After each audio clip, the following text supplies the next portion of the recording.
Hey guys, welcome back to the Friday vlog where we discuss activity that goes on here with the BuzWeaver channel.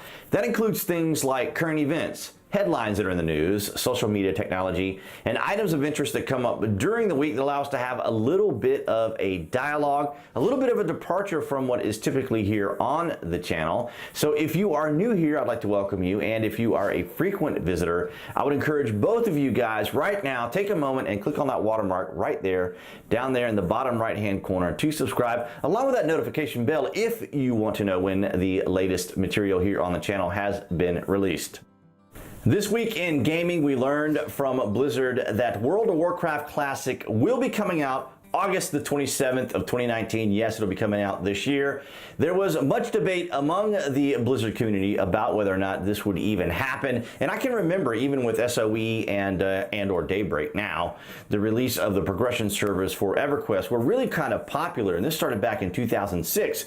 So I think it kind of started in the Blizzard community as well, as far as whether or not Blizzard would have some type of classic mode WoW, very similar to the original. Now, as I understand it, of course, it is patched, it is cleaned up. It does have certain assets and certain UI changes that are kind of part of the newer game, but nonetheless, it'll still have that very classic feel. If you want to learn more about it, I will put information down in the public section below. And as far as I understand it from people contacting me via Twitter and so forth, you most likely will need to have a paid membership if you want to participate in the beta, which I believe the beta is currently going on now. And I did go back in and log in for the first time in many years to my account, and I did check off to be notified about additional betas and so forth, which included WoW Classic. But again, if you want to participate in it, you will have to have a paid membership. And for all those who will probably ask me, and it's typical, no, it is not available for console as far as I understand. As a matter of fact, making a port game MMO is very complicated and complex, so I don't know whether or not you would even see any form of an MMO made into a console. I mean, yes, it would be convenient. Now, actually, I take that back. They did make a console version of EverQuest, but I think it was called something Adventures, Online Adventures, I believe it was. And it just was not like regular EQ. So nonetheless, guys, if you're going to ask me about console, as far as I understand it, no, there's no console mode for it. But nonetheless, guys, by all means, check out all the additional information down in the public section below. And yes, a lot of people have been asking yet again across all social media and including YouTube on what is going on with Just Survive. Now, I make the Just Survive videos so people will know kind of where things are, where things have come from, and what the progression is and so forth and so on. And yes, people are still commenting about the title of one of the videos when it comes to Daybreak news and Just Survive news. The fact that there isn't any news about Just Survive is the news. And I hope people are starting to understand that that was the premise there, that what information we do have out of Daybreak is the fact that there isn't any news about Just Survive. And this has a couple things to interpret from. And that is, for example, that we know that they sunset the game back in October. So we could be working from a position where Daybreak has already essentially given us the answer, and that is, hey, we sunset the game back in October. It was NantG, or NantWorks Gaming, that was going to reintroduce Just Survive, but now that that entire team has essentially been laid off and the title has been returned back to Daybreak, we can probably assume that for Daybreak, this situation and matter is already settled.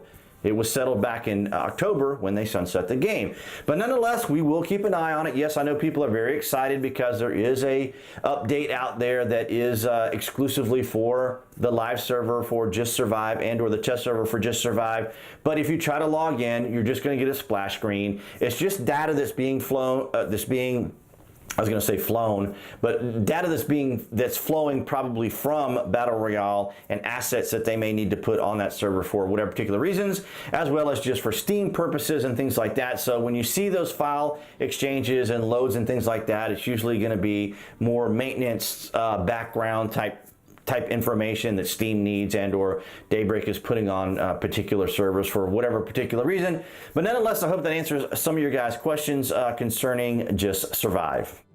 This week we've been hearing a lot about the USA and China trade war, and the reason I find this particular topic interesting and fascinating is because, as you guys know, I'm a big fan of ADV China, or Adventures China, with SerpentZA Winston and Lawai86 Sea Milk, and their adventures and vlogging out of China gives us a picture, gives us an idea of what things are like in China, how the government works, how the people feel, and so forth and so on. And it is a different culture. And the reason I want to point this out is because we talk about how and or why the United States does what it does. You know, we are a constitutional republic that exercises legislation and democracy. And so, of course, our system is a little bit different from other countries in the world, whether it be other countries in the West or the fact that it is different for the countries in Asia. But nonetheless, I'm going to read a little bit from the article here, and then I'll comment a little bit more. But nonetheless, here it says, in a series of editorials and op-ed articles published Monday, China state media slammed what is labeled the Trump administration's greed and arrogance. You know why they use greed and arrogance here as an example? Because that's essentially how China operates, right? People operate from their own personal experiences. So a lot of the language, a lot of the motives, a lot of the intent behind what people say sometimes is actually a reflection of their own methods. And it called for a people's war. So again, as we've talked about before, as SerpentZA or Winston and Matthew point out many times in their videos, you'll never be Chinese. You can go to China, you can live in China, you'll never be Chinese, because the Chinese people kind of are a bit xenophobic, I guess, in their mindset about their own country and their own people. And so they're not very receptive to others as far as foreigners. You'll always be a foreigner, regardless of what you do there. And yes, it is very, very difficult to even get a Chinese citizenship. You either have to be extremely wealthy, or you would have had to have contributed a great deal to China as a foreigner to be a citizen. Now, the interesting part is, if you do want to be, or if you are of Chinese descent, or you're an ABC, an American-born Chinese, then of course there are certain provisions for that. But the interesting thing about their provisions is you have to be Chinese blood-wise, and you have to look Chinese as well. So there's certain interesting stipulations as far as that's concerned. All right, so Beijing state-run media effectively serves as a mouthpiece for the Communist Party. Yeah, well, of course, their media is, of course, going to be a mouthpiece for communism. And that's kind of another element of the point, because here, you hear me often say here that the mainstream media, legacy media, print, film, and others, you know, the Hollywood industry and so forth, are, of course, part of that anti-Trump movement type thing that goes on here in the country. For example, we know, of course, that the mainstream media and others within that genre of work are not big fans of Donald Trump. And of course, they have their own narratives and, of course, and their own sense of propaganda when it comes to how they want the world to perceive President Trump. So here you have state-run media right here that's just straight up exactly what the government wants to say. Here, at least, the media, yeah, does have their freedom of expression, despite the fact that they complain that President Trump attacks them and criticizes them. And what they don't realize is the president is also an American citizen who has his First Amendment right. So if he wants to criticize the media, he has that right. He can do that. But of course, everybody, I guess, wants their own thing, wants it their own way. So the rabble-rousing statements comes aimed at an intense escalation of the trade war over the past week. Here's what happened. And it's important to point some of these things out. On Friday, Trump increased the tariffs on $200 billion worth of imports from China to 25% from 10%, okay? And the thing about it is, the United States is the biggest consumer of products in the world, and that's really not to our advantage in retrospect, because we used to be the biggest producers.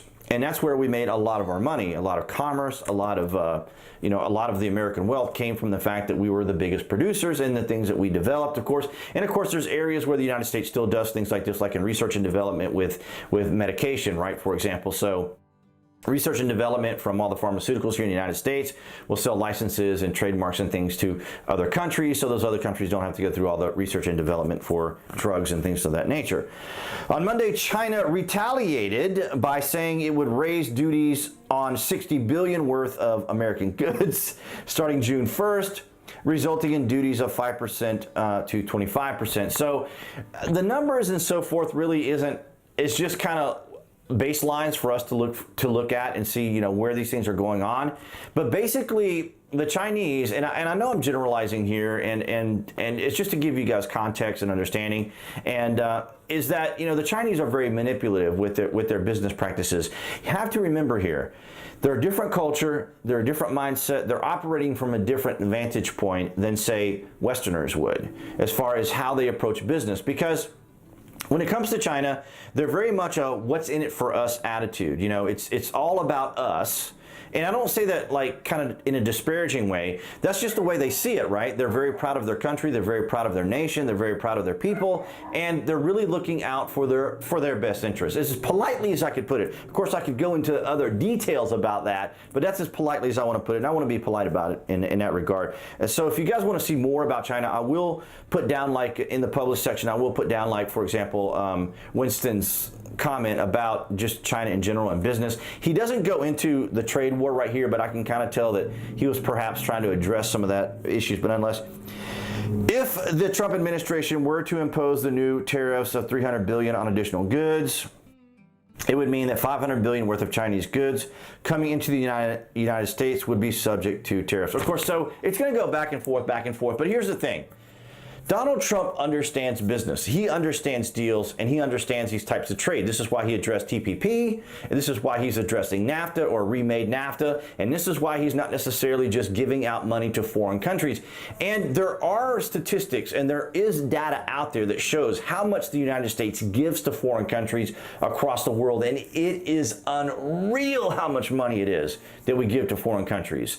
And in this particular regard, the Chinese really do need the United States. So it's kind of one of those situations where Trump will negotiate it, but he knows how to negotiate this thing, right? It's different because the mainstream media and Trump detractors are always trying to talk about how uncouth President Trump is when it comes to diplomacy and just, you know, political matters. But when it comes to business, this is where Trump shines, you know? You can disagree with his personality and his disposition, or him or his skin color, or whatever you want to call him or suggest about him, but nonetheless, the man knows business, period.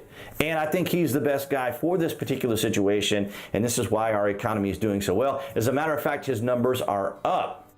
Yeah, there was a poll that showed that he was at 51%, but if you look at the aggregate, it's around 44.9, which is actually 2 points higher than where President Obama was at the same time in his presidency in his first 4 years.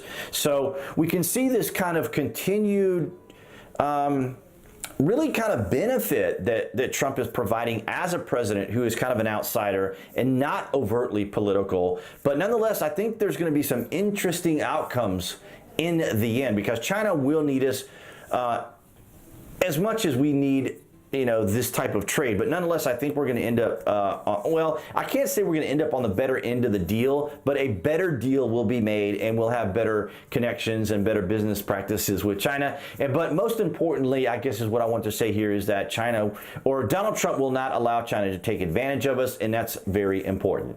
All right, guys, as far as channel news is concerned, it is the summertime. Things are kind of slowing down for everyone across the board, but I do appreciate your guys' likes, shares, and comments and current participation here on the channel. And this is where I would like to encourage you guys, if you haven't already, to consider following me on the other social media platforms, because if I'm not producing videos, I am putting out content pretty much daily on my social media, across all the social medias. This pertains to things like video game shorts that I get from Battlefield, or other content there that kind of just allows you guys to have a little bit of an idea of what's going on in the background with the channel without having to make a dedicated video for each particular thing. And this in particular, I say because of all the questions that I have been getting on Just Survive lately, and it can be kind of challenging to have to answer all the different individual people. So if you're just following me on social media, you'll be able to get the answers to a lot of these questions very directly and very quickly without having to go into a dedicated video. All right, guys, so that's going to wrap it up for this Friday vlog. Thanks so much for the likes, shares, and comments when it comes to the Friday vlogs, which I do enjoy doing with you guys. It's been kind of an interesting journey along the way.